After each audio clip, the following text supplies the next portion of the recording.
hacer el lanzamiento del Plan Nacional de Ciencia, Tecnología e Innovación, que sin lugar a duda es uno de los retos más importantes que tenemos como país. Los primeros 4 años nosotros hemos hecho lo que creo que teníamos que haber hecho hace mucho tiempo, que es generar las condiciones previas para dar el repunte cualitativo como Ecuador.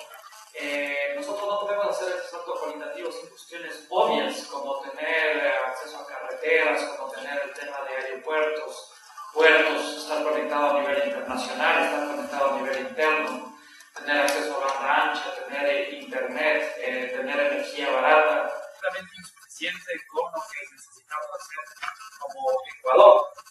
Si nosotros hacemos un análisis a nivel internacional y vemos lo que está pasando ahora en este momento en el mundo, nos damos cuenta completamente de que se está dando un desplazamiento de los polos científicos mundiales. Lo que antes estaba constituido únicamente un nivel de concentración de Estados Unidos y Europa, han emergido nuevos países, principalmente China, la India, Corea, aquí a nivel de la región, Brasil y Argentina. Y no es coincidencia que justamente los países que mayor crecimiento económico tienen son los países que mayor inversión y mayor apuesta lo han hecho a la ciencia y a la tecnología. Es por eso que justamente nosotros creemos que es necesario dar este salto cualitativo.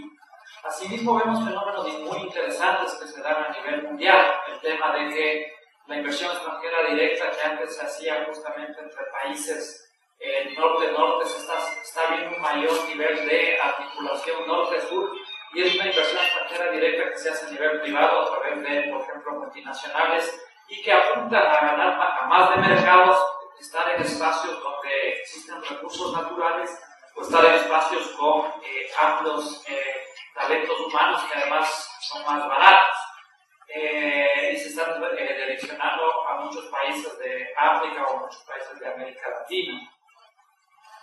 Y por eso justamente nosotros tenemos que apostar para que esa inversión extranjera directa venga, pero venga en áreas científico-tecnológicas. A su vez, frente a la estrategia general de que se nos ataca de que no existe inversión extranjera directa, nosotros estamos teniendo otro tipo de articulaciones, pero articulaciones mucho más inteligentes en términos de país, articulaciones a través de construcción de redes científicas del Ecuador con el resto del mundo. Pero también la principal inversión extranjera directa no es necesariamente la que viene al país, sino la que el país hace en el extranjero. Y frente a eso que hemos estado apostando, nosotros hemos estado apostando justamente a una inversión en talento humano. La semana pasada dimos a conocer la convocatoria de becas del 2010, los ganadores, que fueron 1.070 personas que se van a ir a estudiar carreras de cuarto nivel, de maestría, doctorado y postdoctorado, pero a su vez también tenemos la estrategia de traer cerebros al Ecuador de otras partes del mundo, ya sean ecuatorianos, repatriar a los ecuatorianos que se quedaron y que el país no les dio las oportunidades para que investiguen, repatriarles acá, y por qué no también traer a personas de otras partes del mundo que vengan a apoyar y a fortalecer en la construcción de estas redes de conocimiento. Hubo fuga de cerebros, fue una política de Estado de los países de Europa y de Estados Unidos, justamente de los países más industrializados, llevárselas a las mejores cabezas. Ahí podemos ver claramente y concatenar el tema de una hipocresía que existe a nivel internacional, migración capacitada, sí, otro tipo de migración, ¿no? Frente a eso, nosotros lo que estamos haciendo es apostando a la inversión muy fuerte en términos de el talento humano. En 2 meses, a lo mucho, sacaremos como CENACYT una nueva convocatoria de 2.000 becas adicionales para poder enviar a más ecuatorianos a estudiar carreras de alto nivel. ¿Cuál es el problema? ¿Cuál es el cuello de botella que tenemos en este momento como país? Como país hemos apostado por una mercantilización que hubo en la educación superior, hemos apostado a carreras que el país no necesariamente necesitaba, o a carreras en las cuales existe una oferta para los empleos que tiene el país. Y carreras que eran más costosas, las universidades no invirtieron en estas carreras costosas, y son las carreras que realmente permiten dar este repunte. Frente a eso nosotros no podemos esperar ni un segundo. que mientras las personas se capacitan y se forman a nivel de maestría, doctorado o postdoctorado, esto toma 2, 4, 5 años, y nosotros lo que hacemos a través de la propuesta de becas Prometeo, en este caso Prometeo, traemos personas para que ya nos ayuden a generar las carreras que necesitamos y articularnos en la investigación. Esperamos que en este año traer a 200 científicos de primer nivel a nivel mundial para que vengan ya a ayudar para construir estas carreras que necesitan y que tienen que estar ligadas ¿a qué? Tienen que estar ligadas justamente a las industrias que nosotros necesitamos y que son industrias nacientes que necesitamos auspiciar. ¿Por qué señalo esto? Porque lo que pasó con la dolarización es que nosotros no teníamos la industria necesaria para competir a nivel mundial, y lo que pasó fue un boom de importaciones. Lo que estamos viviendo ahora de los problemas de balanza comercial tienen que ver justamente con un modelo monetario que lo que llevó es justamente a mostrar desde el lado real y en un sector real que no tenía las capacidades o las competencias para poder articularse y competir a nivel mundial. Frente a eso hubo una país ligada a la satisfacción de las necesidades básicas, porque no es cualquier tipo de inversión en términos de industria. Vale la pena señalar también que un fenómeno que es muy importante tiene que ver con el tema de el aumento de TICs para democratizar el acceso a la ciencia y tecnología. A diferencia de otros momentos históricos a nivel mundial, que teníamos únicamente pocas personas que podían acceder a temas de ciencia y tecnología a través de la banda ancha, a través del Internet, justamente se dan procesos mayores de democratización. Y esto a su vez permite construir algo que es fundamental, que son diásporas participativas a la distancia en términos de investigación. Ya no es necesario, si es que los ecuatorianos a nivel mundial o los científicos a nivel mundial no necesariamente quieren venir al Ecuador con las nuevas tecnologías de la información, se pueden generar redes a nivel mundial. Nosotros tenemos que invitar a que participen estas personas en líneas de investigación particular que son fundamentales para el país.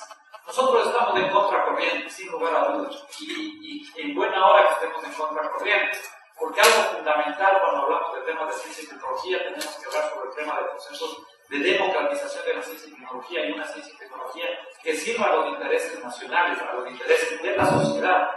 Frente a lo que está pasando, ustedes ven en países del primer mundo, en Inglaterra, en la cual la universidad pasa a costar de 3.000 libras esterlinas a 9.000 libras esterlinas, o lo mismo que pasa en Chile, es un fenómeno similar a la burbuja inmobiliaria, lo que se denomina la burbuja educativa, que las personas salen, se endeudan para educarse y terminan endeudándose por mucho tiempo, algo que hace insostenible a la propia sociedad, algo que hace insostenible a las propias familias. Nosotros buscamos procesos de democratización a través de, por ejemplo, la gratuidad de educación superior, a través de sistemas de admisión y nivelación, a través de temas de becas, de posgrados y también de pregrados. Y tenemos que tener también una manera estratégica e inteligente de ver con quién nos aliamos en términos de innovación. Claramente tenemos que aliarnos con los mejores países y con los mejores investigadores en las áreas que nosotros necesitamos. Tenemos que cambiar la perspectiva de lo que implica hacer política de ciencia y tecnología y generación de gestión del conocimiento. Antes, ¿qué pasaba aquí en el Ecuador? A ver, tenemos el famoso Brasil, tenemos tantos millones presentes en proyectos que eran pequeñitos y que no tenían ningún tipo de repercusión a nivel nacional y tampoco ningún tipo de articulación con redes a nivel mundial. Aquí tenemos que separar esta falsa dicotomía o esta falsa división entre universidades públicas y universidades particulares. Lo que tenemos que construir en este Plan Nacional de Ciencia, Tecnología e Innovación es cuáles son los grandes derroteros del país, cuáles son las grandes necesidades del país y invitar justamente a los mejores ecuatorianos, sean de las universidades públicas, privadas, de los institutos públicos de investigación, de las empresas privadas y de las empresas públicas, a construir una propuesta que nos permita salir de estos problemas de los cuales estamos hablando, que también tenemos que definir como país. Y ahí tenemos claramente identificado y tenemos que ser muy inteligentes, porque los recursos de un país como el Ecuador no son recursos infinitos, son recursos escasos, y tenemos que ver dónde es la mayor eficiencia de estos recursos. Como por ejemplo, si es que nosotros sabemos que los países que mayor patentes tienen o que mayor producción científica tienen en revistas indexadas de biología son Brasil. Bueno, hagamos cooperación con Brasil. Temas de matemáticas Francia o física Rusia, temas de biomedicina Estados Unidos con China. Entonces tenemos que articularnos a redes que ya tenemos conocimiento, que han sido eficientes y que nos pueden permitir dar saltos a nivel cualitativo. En este marco nosotros tenemos que pensar que justamente tenemos que avanzar de una manera muy radical en los cambios de la educación superior, de la ciencia y tecnología. También tenemos que verlo desde otra perspectiva, de una perspectiva no necesariamente capitalista, pero también tenemos que saber que estamos en un mundo capitalista. Tenemos que utilizar en ese marco el tema de las patentes de una manera muy inteligente, ver y saber que son costos a veces de transferir tecnología bastante costosos las patentes, pero sí buscar disfrutar ese sentido del tema de la construcción de ciencia y tecnología, como por ejemplo a través del impulso que se ha dado en la presidencia pro tempore del presidente Rafael Correa, y justamente nosotros como centrales hemos liderado la presidencia del COSEC. Así como es importante avanzar en el tema de la construcción de la nueva arquitectura financiera regional a través del Banco del Sur, a través del Fondo del Sur. También tenemos que avanzar justamente en disfrutar el sentido de la construcción de ciencia, tecnología y de conocimiento a los países del norte. Para eso se creó el Consejo de Educación Superior, Ciencia y Tecnología de UNASUR, y a partir de estos espacios empezar a disfrutar el sentido de cómo se gestiona el conocimiento. Frente a eso, lo que también es necesario hacer es buscar formas de articulación para democratizar. ¿Cuál es el opuesto, llamémoslo así, en términos de tecnología, al tema de patentes? Es el tema justo de uso de Internet. Y en eso hemos avanzado, pero tenemos que profundizar. ¿Y por qué no tenemos políticas de sueños ambiciosos como país? ¿Por qué no declarar a Ecuador un país wireless, por ejemplo, en la cual todas las personas puedan tener acceso a temas de el uso de ciencia y tecnología y la difusión de ciencia y tecnología? Únicamente con este tipo de democratización podremos ir a procesos de convergencia nacional. Vale la pena a su vez señalar que nosotros tenemos que tener una perspectiva amplia de lo que implica la construcción de ciencia y tecnología. Implica crear el Sistema Nacional de Innovación, el Sistema Nacional de generación de conocimiento, en la cual tiene que haber una articulación virtuosa entre el sector público, el sector privado, las universidades, los institutos públicos de investigación, las empresas públicas y obviamente también las empresas privadas, en la cual también tenemos que avanzar justamente en ver cómo hacemos un pacto nacional colectivo de generación del financiamiento de la ciencia y tecnología. Para eso, paralelamente, estamos trabajando y quizás en las mesas también ojalá se discuta cuáles son las potenciales normativas que necesitamos en términos de ciencia y tecnología para construir una ley que le vamos a denominar probablemente la Ley de Economía Social del Conocimiento. Y ahí establecer una clasificación. Acordémonos que el país tiene 5 clasificaciones para los gobiernos autónomos descentralizados: educación, salud, ciencia, tecnología y educación superior. Todavía no se ha establecido cuál es la clasificación para educación superior. En el Consejo Último Nacional de Planificación pusimos a consideración del Consejo y fue aprobado de llegar a tener una inversión entre el 1 y el 1.5% del PIB. ¿Y por qué no ligar justamente a uno de los objetivos que tenemos como gobierno y como país de hacer la transición de una economía primaria exportadora a una economía terciaria exportadora, en la cual se basa muy fuertemente en el tema del conocimiento y fundamentalmente en el tema del bioconocimiento? ¿Por qué? Porque Ecuador, la principal ventaja comparativa que tiene es la biodiversidad, pero sin embargo, dado que no tenemos ni infraestructura, sin embargo que no tenemos las capacidades humanas, sin embargo que no tenemos industria, no podemos en este caso sacar el jugo a esa biodiversidad, y otros países están llevando en este caso los réditos de saber aprovechar esta biodiversidad. Frente a eso, ¿por qué no utilizar justamente esta transición, esos recursos, para financiar a la ciencia y tecnología? Como por ejemplo poner un X porcentaje de las regalías mineras o petroleras para el financiamiento de la educación superior. Es fundamental discutir el tema del financiamiento y también discutir temas de cómo canalizar al sector privado este financiamiento.